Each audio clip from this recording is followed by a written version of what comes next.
Bonjour à toutes et à tous, bienvenue dans ce nouveau plateau télé du CIAN, le salon des industries du Grand Sud. On va parler de réindustrialisation, on va parler également de French Fab avec nos intervenants du jour. Je fais d'abord un premier tour de table avec à mes côtés Julien Noronha. Bonjour. Bonjour. Vous êtes directeur exécutif en charge de la communication chez BPI France. Merci d'être avec nous sur ce salon de l'industrie du Grand Sud. À vos côtés, nous avons Philippe Feugat. Bonjour. Bonjour. Vous êtes le directeur régional Occitanie de l'OPCO2I, organisme de compétences et de montée en formation de l'industrie. On va voir ça avec vous dans quelques instants. De l'autre côté, nous avons Anne-Cécile Brigaud. Bonjour. Bonjour. Vous êtes la directrice régionale Occitanie, Occitanie-Toulouse de BPI France. Et enfin à vos côtés, celui qu'on ne présente plus ou presque, Didier Katzenmayer, en sa qualité de président de l'UIMM MP Occitanie. Bonjour Didier. Bonjour. Alors aujourd'hui on va parler de French Fab, on va parler de réindustrialisation, mais il faut savoir que ce plateau télé, cette émission se fait également dans le cadre de la Grande Tablée réindustrialisation, qui est un événement bien connu de BPI France. Est-ce que Julien, vous pouvez nous en rappeler un petit peu la genèse et l'articulation? Alors, la jeunesse de la Grande Tablée ou du Tour de France de l'industrie? Les deux, mon capitaine. Les deux. Parce que la Grande Tablée, la jeunesse, elle est très festive. Hein. D'accord. Comment faire en sorte de créer un grand déjeuner très fraternel entre entrepreneurs, institutionnels, finalement tout l'écosystème qui les accompagne et faire ça de manière simple. On est autour de la table, comme dans le village d'Astérix, avec des bols sur la table, on roule pas ensemble, et puis on ressort avec des bons contacts et un vrai moment de joie partagée pour toutes celles et ceux qui œuvrent au quotidien. Et celles et ceux qui œuvrent au quotidien, c'est en grande partie les industriels. Vous savez qu'on a un enjeu national de réindustrialiser le pays, après une grande phase de désindustrialisation qui a duré une quarantaine d'années. On se rend compte qu'on a besoin pour plein de logiques différentes, hein, que ce soit de souveraineté, que ce soit simplement de savoir-faire et aussi d'innovation française, de réindustrialiser le pays. Pour faire ça, il y a plusieurs leviers. Il y a des leviers déjà de développement des PME et des ETI industrielles existantes. Donc là, on les accompagne sur leur transition écologique et énergétique, on les accompagne sur leur digitalisation et donc leur transformation digitale, et on les accompagne vers l'export. À côté de ça, on a un enjeu quand même de créer 100 sites industriels par an. Réindustrialiser le pays, c'est avoir des industries de pointe, des industries très innovantes. Et pour faire ça, on a besoin de talents. Et pour recruter des talents, il faut qu'on travaille sur l'attractivité du monde industriel. Et le Tour de France de l'industrie, il est né de ce constat-là. Comment faire pour que la jeunesse française, la France en général, hein, mais là particulièrement sur son Tour de France, la jeunesse, et c'est pour ça qu'on le fait avec nos amis des OPCO2I, comment faire pour qu'ils développent une nouvelle vision de l'industrie, pas celle qu'on apprend forcément dans les livres d'éco, sur les grands modèles industriels qui ont pu exister par le passé. L'industrie s'est complètement transformée. Aujourd'hui, elle est dans une industrie, c'est un monde extrêmement propre, extrêmement familial, puisque c'est souvent des entreprises familiales sur plusieurs générations ou des belles histoires de reprise d'entreprises. C'est des entreprises sur lesquelles on fait de la robotique, sur lesquelles on fait de l'export, sur lesquelles on crée du sens en termes de transition écologique et énergétique. Et ça, les jeunes ne le savent pas. Donc il fallait leur dire. On leur dit bien sûr par leurs moyens, le digital, avec des influenceurs, le TikTok, tous les réseaux sociaux, on le fait beaucoup. Mais il n'y a pas mieux que de les amener dans les sites industriels. Et donc on a décidé avec les OPCO2I, avec Transdev aussi, de créer des bus qui parcourent les écoles de France. Donc ils prennent des collégiens le matin, des lycéens le midi, des post-bac l'après-midi. On leur dit pas forcément la même chose, mais on les amène tous dans l'industrie. Donc à chaque fois, il y a un industriel qu'on remercie, une femme, un homme qui porte un site, qui les reçoit, qui leur explique tout ce que je viens de dire sur ce qu'est l'industrie d'aujourd'hui.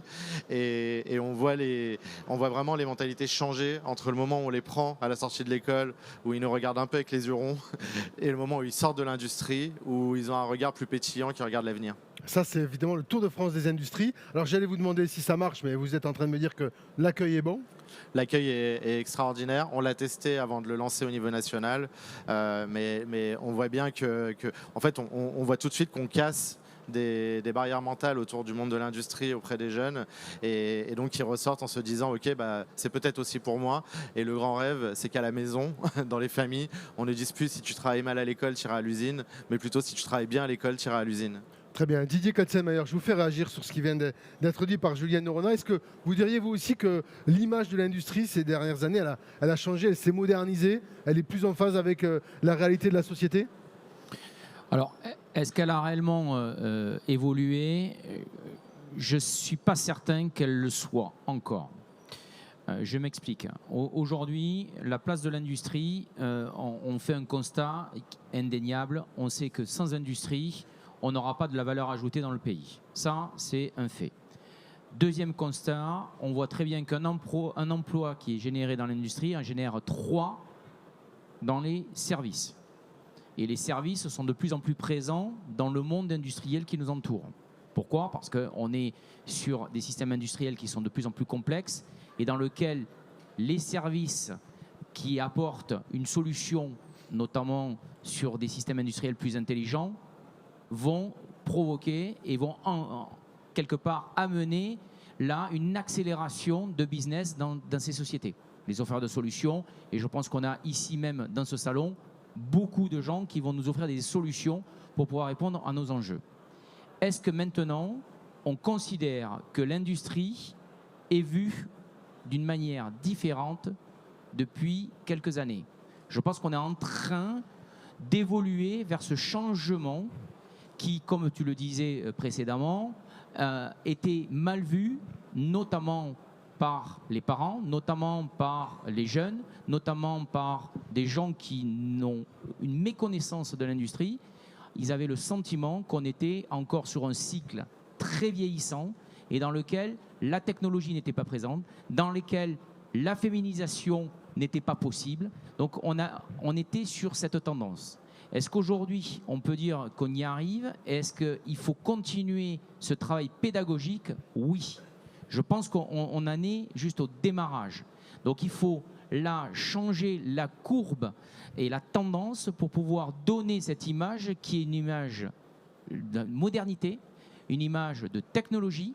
Et ça, c'est le but même de ce salon Sian qui a pour objet, notamment avec le tunnel immersif de la plateforme Paddock, d'amener cette ouverture et cette réflexion. Voilà. Je me permets de rebondir, je suis tout à fait d'accord avec ce que vient de dire Didier. L'industrie, c'est du temps long et la réindustrialisation sera un temps long, y compris dans le phénomène d'attractivité. Donc oui, des événements comme celui-là, c'est fondamental et il faut amener de la jeunesse dans ces événements. D'ailleurs, on en voit beaucoup traverser les allées. Je ne sais pas si on les voit derrière nous sur les caméras, mais c'est exactement ce qu'il faut faire. Ça va très bien avec cette idée de bus, ça va très bien. Et ce que je voulais juste ajouter, c'est que vous voyez, on a tous un petit coq bleu là. Oui, même moi, je l'ai pour le Même coup. vous l'avez. Voilà. Et ce coq bleu, il n'appartient à personne. C'est en fait l'étendard de l'équipe de France de l'industrie. Parce que pour accélérer ce temps long qu'évoquait Didier, il faut que toutes les forces qui œuvrent aujourd'hui autour de la réindustrialisation du pays. Aujourd'hui, vous avez l'UMM, les OPCO2I, BPI France, on est beaucoup. Tous ensemble, il faut qu'on se mette en équipe.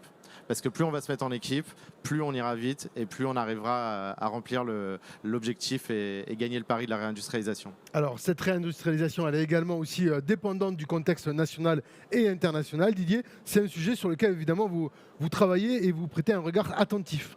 Bien sûr. Je pense qu'aujourd'hui, eu égard tous les vents contraires qu'on a dans le contexte qui est le nôtre, on a un contexte géopolitique qui nous a montré nos faiblesses et nos fragilités. Je reviens un petit peu en arrière.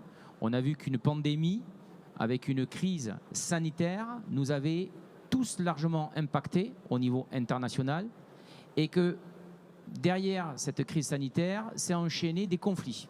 Et on a bien vu que les notions de souveraineté étaient aujourd'hui la réalité du pays, la réalité d'une Europe qui malheureusement est beaucoup plus fragile qu'on pourrait le penser, et également des puissances internationales qui, eux, déploient avec des capitaux, avec des ressources tout autres que les nôtres. Donc la question de souveraineté est au sens de nos préoccupations. Et quand on pense souveraineté, on pense industrie. On peut penser ça dans les activités, par exemple l'aéronautique civile et militaire. On peut penser ça également dans des activités maritimes, et on le voit très très bien. On peut penser ça dans des activités liées à l'énergie, et on le voit bien que notre indépendance sur la volonté que l'on a ou pas de rentrer dans une politique d'énergie qui s'appuie notamment sur le nucléaire nous permet là aussi d'avoir cette indépendance, mais pas que. Je rappelle une chose, c'est qu'aujourd'hui, les matières premières sont une problématique à l'échelle industrielle pour toutes les filières et que la notion là de métallurgie est au centre du débat. Autre point, si vous lisez aujourd'hui la presse, vous avez bien vu qu'il y a encore des difficultés entre la Chine et Taïwan, et vous savez très bien que le centre de gravité, le barycentre de la fabrication des composants électroniques à l'étage international est basé principalement du côté de Taïwan. Donc on voit bien la fragilité que l'on a aujourd'hui sur des sujets qui sont stratégiques. On l'avait bien vu avec les fameux masques qui nous manquaient lors de la pandémie, on le voit avec nos médicaments, on le voit avec tout un ensemble là de sujets. Donc oui, derrière l'industrie, il faut qu'on ait d'abord cette conviction qu'on ait une souveraineté sur des sujets majeurs et qui nous permettent de garder cette indépendance. Et c'est là qu'on peut, en ce moment-là, dérouler tout un processus qui va aller chercher quoi? Qui va aller chercher de la technologie, qui va aller chercher des compétences, des métiers, et c'est là où on se rejoint. C'est-à-dire comment on fait pour bâtir là une stratégie offensive et non plus défensive pour pouvoir gagner là cette indépendance. Très bien, donc je vois le constat qui est posé, qui ramène aussi sur de la compétitivité. Et pour garantir la compétitivité sur les entreprises industrielles, eh bien, BPI France travaille également pour accompagner les entreprises. Alors, Anne-Cécile Brigaud-Dabadi, on a la chance de vous avoir avec nous aujourd'hui sur ce plateau. Est-ce que vous pouvez revenir un petit peu sur l'accompagnement de la Banque publique d'investissement BPI France, justement pour les entreprises industrielles de la région Occitanie? Oui, alors je pense qu'avant de parler de l'accompagnement de BPI France, il faut aussi se remettre dans le contexte. Et évidemment, Didier en a parlé. Aujourd'hui, l'industrie, c'est environ 9% du PIB. L'objectif à 2035, c'est que ça passe à 12%. C'est un objectif qui est ambitieux, mais qui est atteignable. Pour y arriver, 2/3 du chemin sera fait par les entreprises existantes, en modernisant leurs capacités, en augmentant leurs capacités, en créant des nouveaux sites industriels. Et 1/3 du chemin sera fait par les gigafactories, par les start-up industrielles. Donc une fois qu'on a dit ça, comment BPI France répond à cet enjeu de réindustrialisation? Eh bien, en fait, on mobilise l'ensemble de nos métiers chez BPI France pour permettre une industrie qui va être plus moderne, plus verte, plus tournée vers l'international et plus compétitive. Donc on va l'aborder sur 4 axes. Donc c'est favoriser l'implantation de grandes usines, de gigafactories.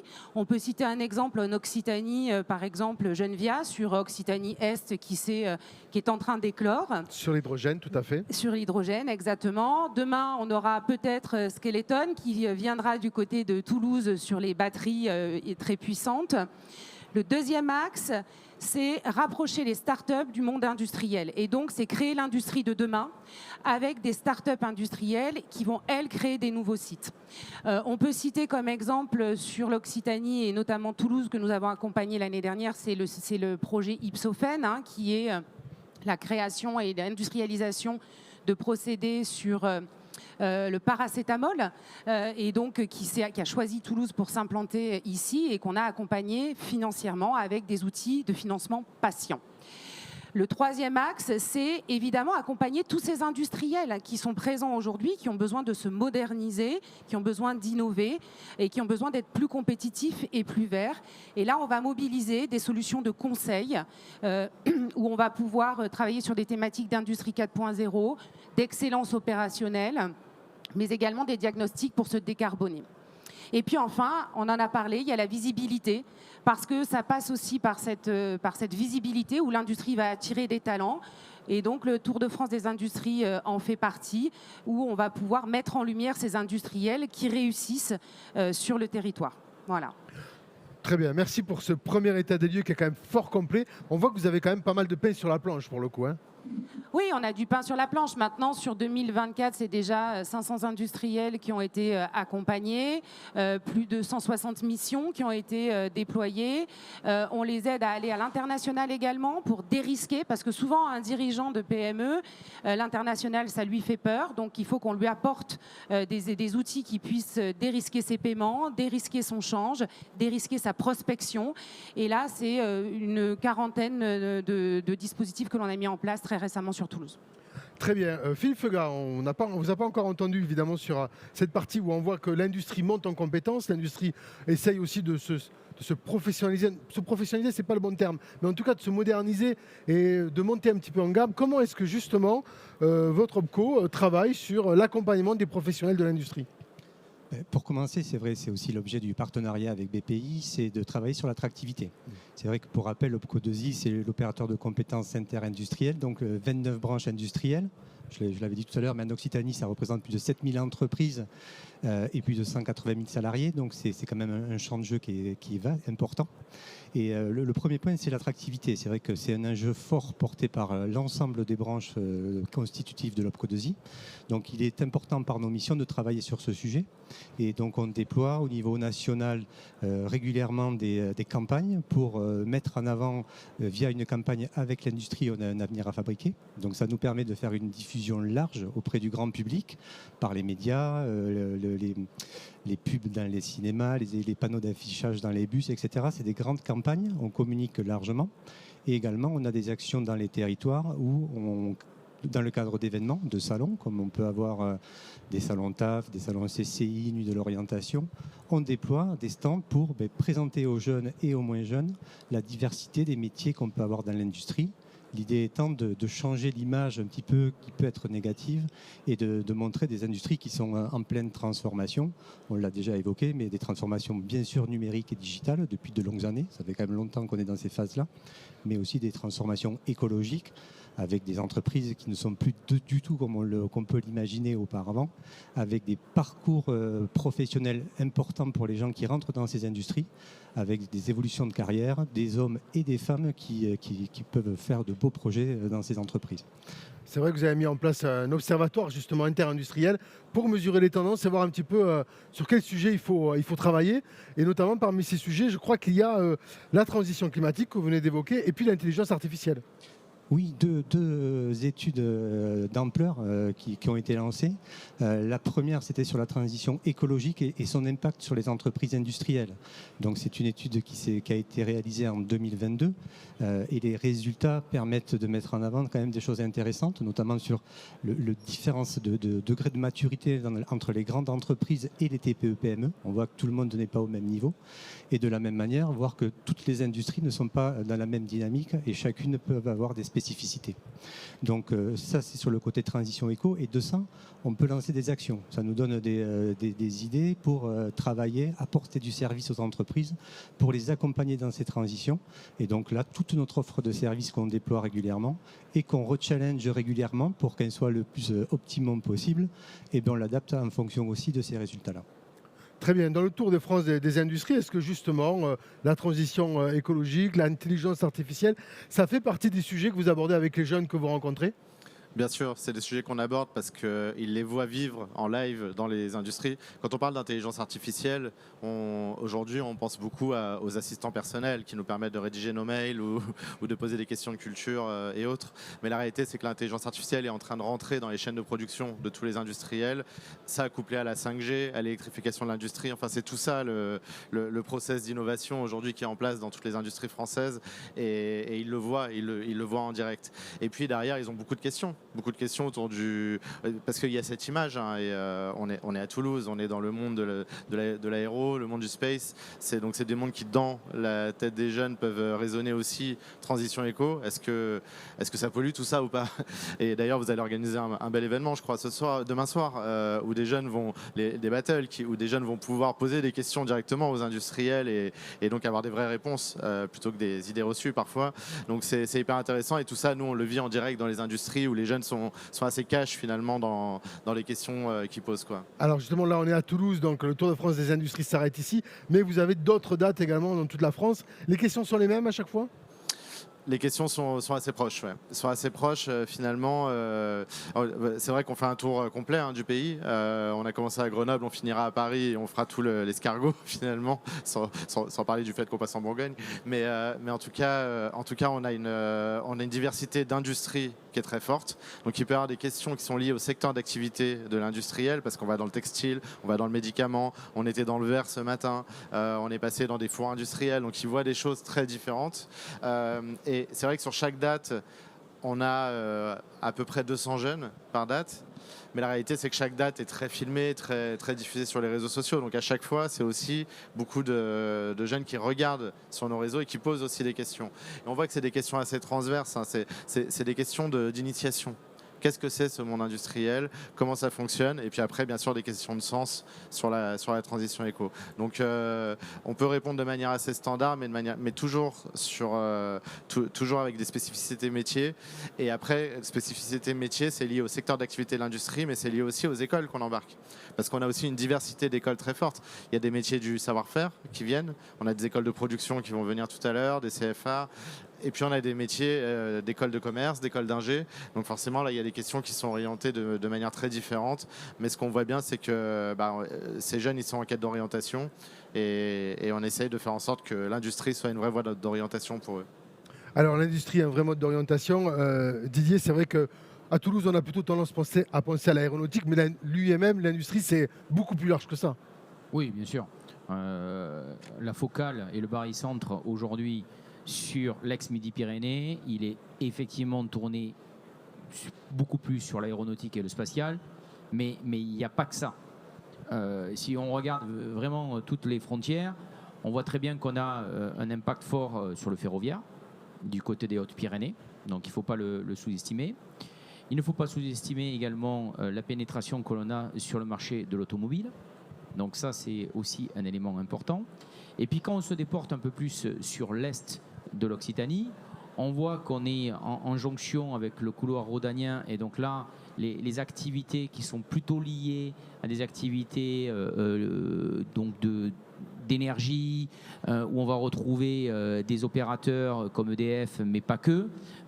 Donc là, on a là une coloration qui est très forte sur ce paysage donc énergie. On a également, n'oublions pas, la Mécanique Vallée dans le nord de l'Occitanie et qui fait la jonction entre Nouvelle-Aquitaine et également Auvergne-Rhône-Alpes, qui est un territoire fort de compétences dans la métallurgie au sens noble et large. Donc là, on a un tissu d'industriels qui œuvrent dans tous les secteurs d'activité. Donc on voit bien qu'on est largement couvert sur tous les métiers. Quand on regarde le territoire du Biterrois, on voit aussi qu'on a là aussi beaucoup de compétences et qui vont au-delà des frontières de l'aéronautique. Donc la méta, c'est quoi? C'est la réunification de tous ces métiers-là et pas uniquement à focale aéronautique. Après, il est vrai qu'on a cette histoire qui nous caractérise et qui fait aussi de nous cette force. Donc c'est cette complémentarité, et on le voit bien quand on voit par exemple le pôle Aerospace Valley qui a la particularité d'adresser non pas uniquement l'aérospace, mais également la partie système embarqué. On voit bien qu'on a cette compétence. Donc on est multifactoriel. Ce qui est important, et c'est la richesse de notre territoire, c'est qu'on voit qu'on est dans des systèmes de plus en plus complexes, des systèmes mécatroniques qui allient à la fois le monde de l'informatique, de l'électronique, mais également de la mécanique. Et ça, c'est une caractéristique que nous avons sur ce territoire. Donc on a un panel assez large de compétences sur notre territoire. C'est ce qui en fait notre force, qui en fait aussi notre spécificité. Très bien. Anne-Cécile? Ouais, je voulais rajouter, je pense que Didier a donné une bonne cartographie de la région et de sa diversité. Mais par contre, l'Occitanie, de manière générale, a beaucoup d'atouts. BPI France Le Lab va sortir dans quelques jours une étude sur la réindustrialisation avec un focus sur l'Occitanie. Et ce qui ressort, c'est que l'Occitanie, outre l'attractivité de la région, c'est que premièrement, elle a un foncier disponible, et ça, pour des industriels, c'est important. Donc elle a une capacité de foncier pour accueillir des nouvelles entreprises qui est très importante. Le deuxième point, c'est le capital humain. Et là, je te rejoins. Donc, c'est avec toutes les écoles et les centres de formation qui sont sur l'ensemble du territoire de la région et qui maillent ce territoire-là.